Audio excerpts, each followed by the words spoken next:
き出しそうな気配がしましたけど、嬉しい。まさかキキビビさんの方からそんなご提案をしてくださるとは嬉しいな。今日はめちゃくちゃ大雪です。欲しいものがあるので、今日は買い物していけたらなと思います。それにしても寒い。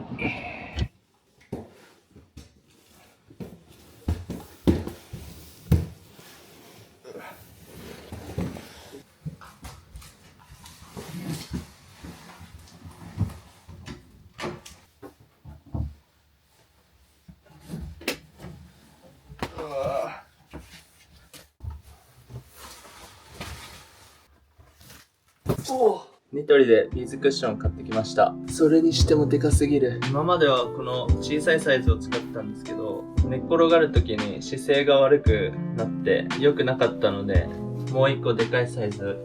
買っちゃいました。無印のカバーをニトリのこのビーズクッションに合わせてみようかなと思います。これでサイズが合わなかったらちょっと購入失敗なんですけど、ちょっとやってみます。全然余裕で入りました。어려우려나? 이거 해야지. 이 도안을 뭐 어떻게 알아? 펀치니들. サイズ大きくなったことでめちゃくちゃ使いやすくなりました。クッション買ってよかった。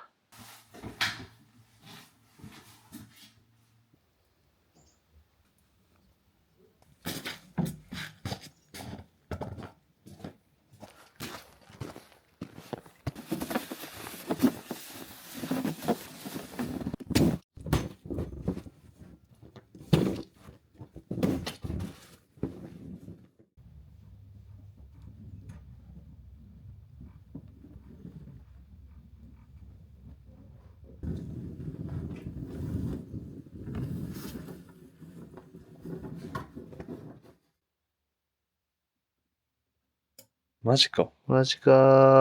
葉っぱがついに全部落ちちゃいました。他の植物はなんとか持ちこたえてくれてるんですけど、モンステラだけ全部落ちちゃいましたね。根っこが死んでなければ多分春に復活してくれると思うので、気長に春を待ちたいと思います。ということで今日は何をするかと言いますと、去年の夏くらいまで日記を書いてたんですけど、その習慣が、途絶えてしまってたので、もう一回日記の習慣を復活させたいなと思うんですけど、なんで途絶えたかっていうと、凝りすぎたっていうのがあって、こう絵を描いたり文字をきれいに書いたりとか丁寧に扱いすぎて、それが逆に、めんどくささにつながってしまったなっていうのが反省で、今年からは、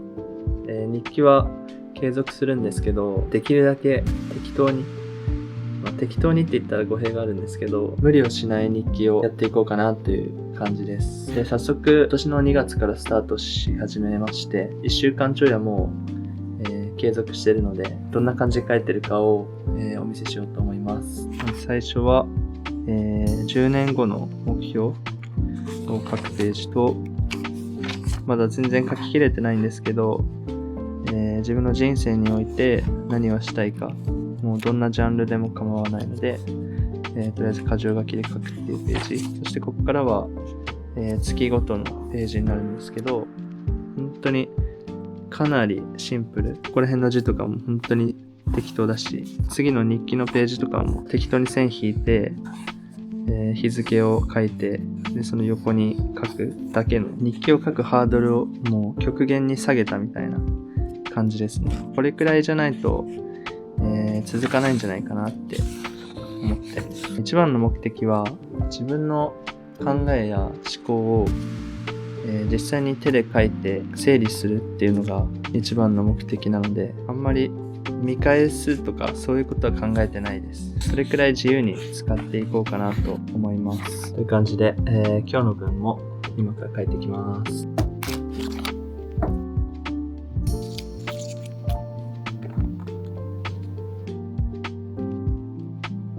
自分はいつもこの無印の万年筆を使ってます。書きやすくて見た目もかっこよくておすすめです。ちなみにこのインクはすべらかしっていう名前のもので、黒に近いんですけど若干くすんだ緑みたいな色で、すごい好みの色です。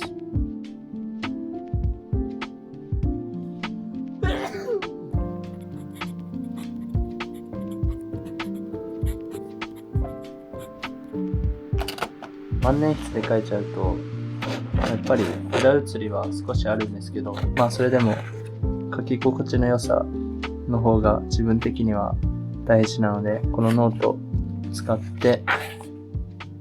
今年は日記を書いていこうかなと思います。この動画を撮ったのが1週間前とかで、このノートを使って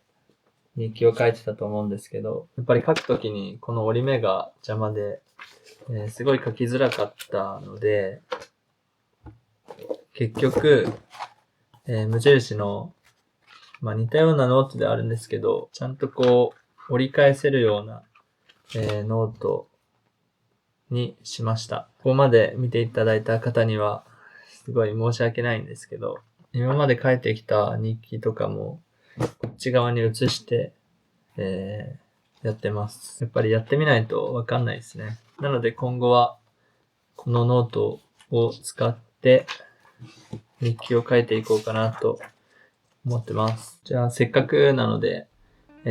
最近の TMI をまた話していこうと思います。この動画の最初の、車の運転シーンでポッドキャストが流れてたと思うんですけど、最近ハマってまして、タイトル名が宮地まなみのすみません今まで黙ってたんですけどっていうタイトルで、宮地さんの声がすごい好きで、しかも話の内容も面白いし、普段メディアで出てる感じとは違った内面が現れてて、すごいハマってます。通勤中に見るのがすごい好きだったんですけど、ついに全部、聞き終わっちゃいまして、最新話が楽しみだなっていう感じですね。あとじゃあもう一つ話します。この動画の1個前にアップロードした動画から、字幕をつけました。つけた字幕は英語と韓国語とあとアラビア語をつけたんですけど、なんでつけたかっていうと、海外の人にも見てもらいたいなっていうのがあるので、今更なんですけど、前回の動画から、字幕をつけれるようになっています。で、一応日本語字幕もつけていて、字幕で見たいよっていう方は、日本語でも字幕をつけることができますので、お好みで、見てくださると嬉しいです。はい。あとは字幕をつけた理由としては、英語の勉強をずっとしてるんですけど、英語の勉強にもなるかなと思っていて、日本語のこの表現、英語でこう言うんだとか、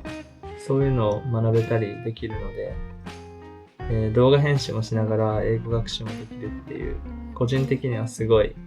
一石二鳥みたいな感じでいいなと思ってやってます。はい。こんな感じで、すいません、急に、場面が切り替わってしまったんですけど、ちょっと伝えたいなと思って動画回しました。という感じで、今からカフェでまた動画編集とかしようかなと思っております。今回の動画はここまでになります。ありがとうございました。バイバーイ。